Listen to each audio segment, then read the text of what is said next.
So welcome to the Energy Startalk, Anne-Marie. Thank you. Or how we Germans would say, Anne-Marie. Yes. I've been told it's a German name, so I've got to check my ancestors out, see where I come from.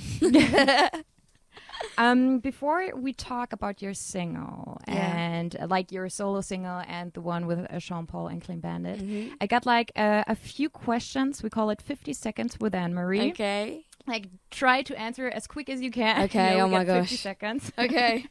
What did you have for breakfast? Toast. What's your most embarrassing nickname? Fart. Chocolate or crisps? Chocolate. When was the last time you cried? Yesterday.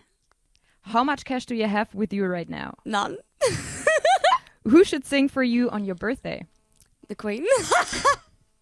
When you can't sleep at night, what do you do? I'm on my phone. What was the last drunken message you sent? Probably about 2 weeks ago. Okay, to whom? I have no idea. Why isn't English food as bad as everybody says? Sometimes. Not if you get a nice restaurant, but yeah, maybe. Why do you think a lot of people say English food is like not the best? Probably or do you think so? Probably because we copy everyone else's food. Yeah. Yeah, true. So nice. That's like the 50 seconds. Oh, nice. Let's talk about your music. Yeah. About you. I mean, it's going pretty good. Yeah. Pretty well. Yeah. So every time when you get up in the morning, how does it feel like? Oh, let's see what's gonna happen today. Yeah. Or is like does it feel weird?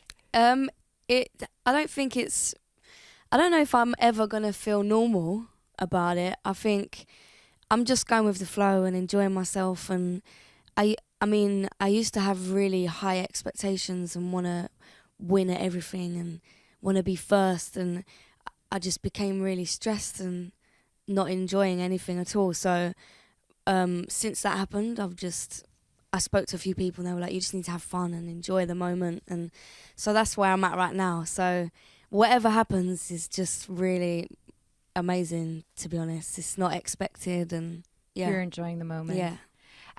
Did you get the chance to hear your song or one of the songs at the moment on German radio? No, to be honest, I've literally been sleeping. Whenever I've had time, I've just been sleeping. Like everyone just went out for dinner and I just slept in the car because my sleeping pattern is so messed up right now. But no, I haven't yet, but it would be incredible. Because I always think when you're in a different country and you just like listen to your song on the radio, there are people introducing your song. Are you like, I wish I could understand what they're saying? Or yeah, I should just learn every language. But yeah, it's strange. It's a weird feeling. Obviously, an amazing feeling. But yeah. And I mean, it's going so good with Alarm, with your solo singer. Now you have Clean Bandit and Jean-Paul. How did that happen? Who called whom? I don't actually know who started that. I think it was something between Clean Bandit and the label. They're signed to the same label as me, so that's how it kind of got decided first of all.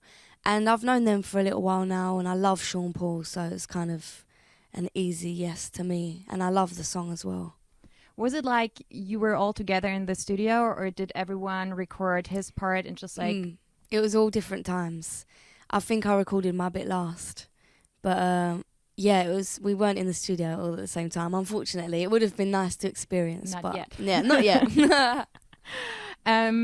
How is it for the people who never get the chance to be in a studio with you? Like, how can they picture Anne-Marie recording a song, working on her album? Yeah. Is it like totally concentrated, or are you just like goofing around? I think I'm concentrated. I remember my friend coming into one of my sessions for the first time, and she was like, you are so different. Like, because I'm normally just like, woo, whatever, yeah. And then I get into the studio, I'm just like, I need to just...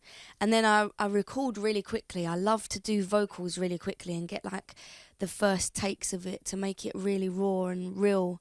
So I'm not in the studio that long ever, really.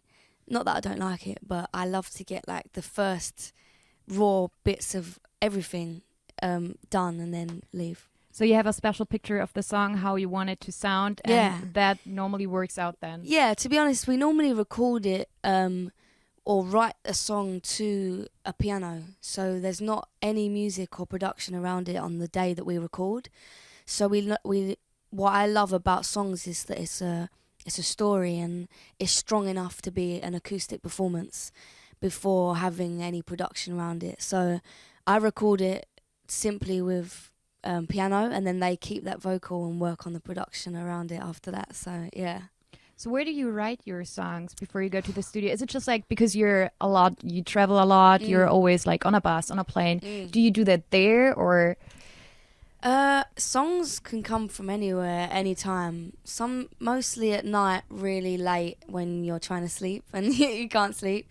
But it depends, because sometimes I can think of a whole song at home and then go into studio with it.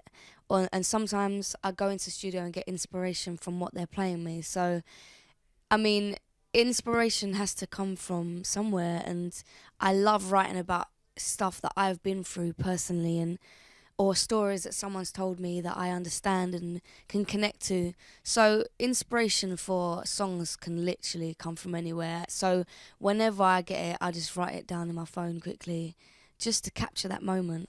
Yeah.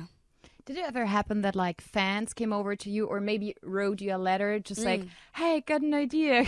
It's like, something like that? No, not yet, but that would be cool. When I run out of ideas, I'm sure I'm going to ask people for help. So. But how is it when you meet like fans? Are they, what do they ask you the most? What do they always want to know? My fans are so lovely. I'm really lucky to have really positive, lovely fans. So whenever I see them and meet them for the first time, or whenever it is, they normally ask for a cuddle. And I love it, because I love cuddles. So that's fine with me.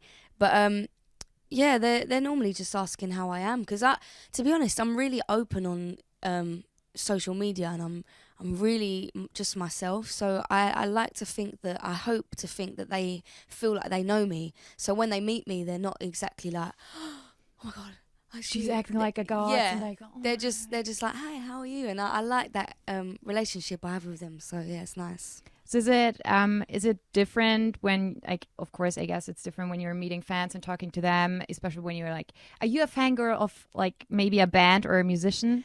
I'm a fangirl of, I remember I never thought I would be ever. And I've met bands before I was doing this whole thing. So when I was younger, I'd meet bands, and I was never, ever like that. And I'd just be like, hi, yeah, whatever. I'm not going to ask you for a photo, because I feel cringe. But one time, John Mayer, do you know John Mayer? I was because of his music or of his look? I think both. It's so funny, because we were doing a show in America. I think it was LA, and David Beckham came to see us. And he was just talking to us. He was talking to me, and I was like, yeah, cool, it's David Beckham. And then John Mayer walked past, and I was just like, shut up.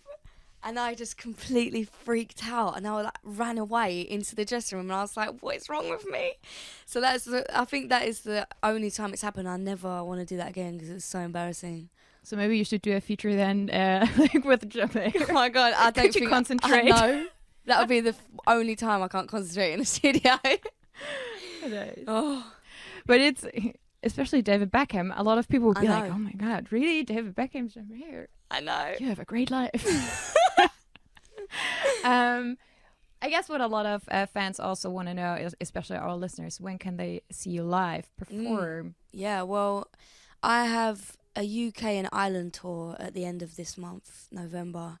And then I'm going to the US in December, so I'm going to be in the US. And then next year, I'm going to do a European tour, an Australian tour, just trying to get everywhere. I love performing live. I think it's a really big part of connecting with people, and for them to actually see that you're a real artist that has passion, you know? So I'm just going to try and get everywhere, and I think I'll be announcing most of them next year after Christmas. So then if it's not going to be Germany still, I mean, England, Australia, nice places. Yeah, just like, not bad. come over, I'm just have a gonna vacation. pop over there. No, definitely, I'm definitely going to be in Germany, so yeah. Is there anything else you want to share with our listeners? Anything I forgot? You want to say last words on energy? No. Just like, you see me again. You will see me again.